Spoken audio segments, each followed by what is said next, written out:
To understand the origins of the engine of the MC20, we need to learn about the start of the adventure that led to the development of its innovative combustion system.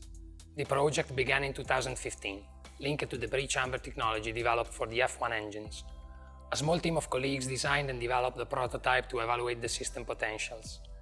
As soon as the first prototype ran at the dyno, we realized that it was a success.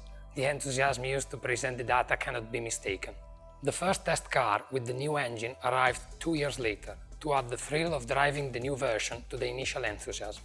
From that point on, the effect was viral. This engine was going to be the engine to build. The initial team was then expanded and integrated with the propulsion system organization under the leadership of Gianluca Pivetti, with the aim of finding out whether an F1 technology could be adapted for use on production car, where you only have to miss a certification, emission or drivability target to slow down or even cancel the development of the whole project. Confirmation that the idea was feasible came in 2017, with filing of the international patent, and in January 2019, when finally, in response to the result presented, we were awarded the budget requested for the industrialization of the new family of V6 engine with the new technology exclusively for Maserati. Maserati was once again going to build its own engine, 100% made in Modena. First objective was MC20. But which engine are we talking about? To answer this, let's start from the car which will equip this engine. MC20, standing for Maserati Corse 2020. Elegant and comfortable to drive like all Maserati cars, but at the same time high performance, compact and extremely sporty. Every single requirement was fulfilled by the new 90 degrees V6 engine designed by the Maserati in-house high-performance propulsion team. The mid-mounted rear engine, with a dry sump layout. The favorite solution for this kind of supercar is a V6 twin-turbo with a dual injection system and a displacement of 3.0 liters. A compression ratio of 11:1, combined with a stroke of 82 mm and a bore of 88 mm, enables the engine to deliver 730 Nm of torque and a peak power output of 620 horsepower at 7,500 rpm, with specific fuel consumption of less than 290 grams times kilowatt-hour. Without a doubt, the core of the engine is the innovative twin-spark pre-chamber combustion system, composed substantially of 3 main components. The first one, the injection system, a combination of port, injection and direct injection with a fuel feed pressure of 350 bars, which has the aim to reduce noise at low revs, lower the emission level and improve specific fuel consumption.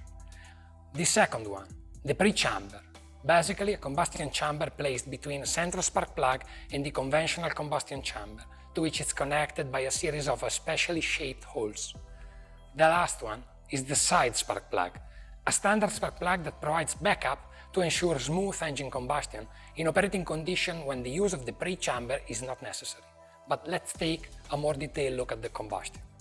Near the top dead center, the main spark plug ignites an air-fuel mixture injected previously by the piston compression stroke in the pre-chamber, triggering a pilot combustion, which is then propagated into the main combustion chamber via a series of properly designed jets. Observing this phenomenon from the outside of the pre-chamber, you would see a series of fire crests emerging from the jets of the pre-chamber instead of the traditional flame front propagating from the spark plug.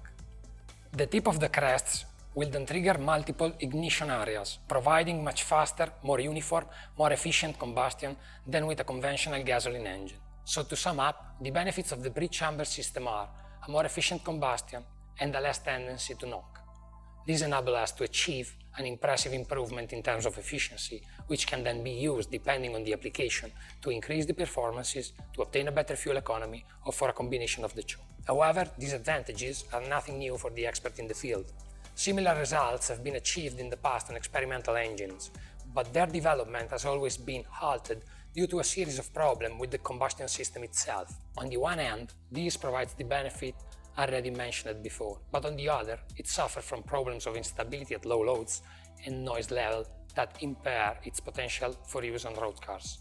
It's in solving those very problems that our team has made the difference, as we are the first to develop hardware contents and engine control strategies that would maintain these original features unchanged while still meeting all the noise, stability and comfort requirements off-road car usage.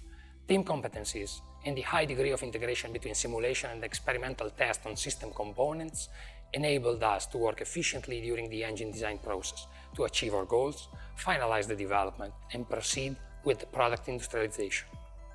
On the company's part, this process demanded a huge investment in terms of time and resources for the radical modification of its own plant to create the new engine development hub dedicated to the 100% made in Modena family of engines.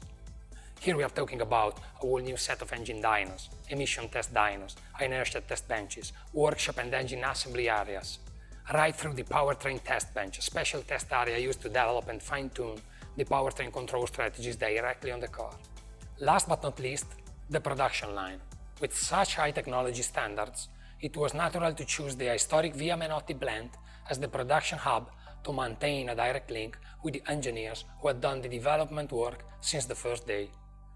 The assembly line will have the honor of producing the engine that will be the first of a whole new family of innovative propulsion units, which on one side will be used in the entire range of Maserati vehicles, while on the other will bring the Tridente back into the world of racing, where the century-long Maserati story all began.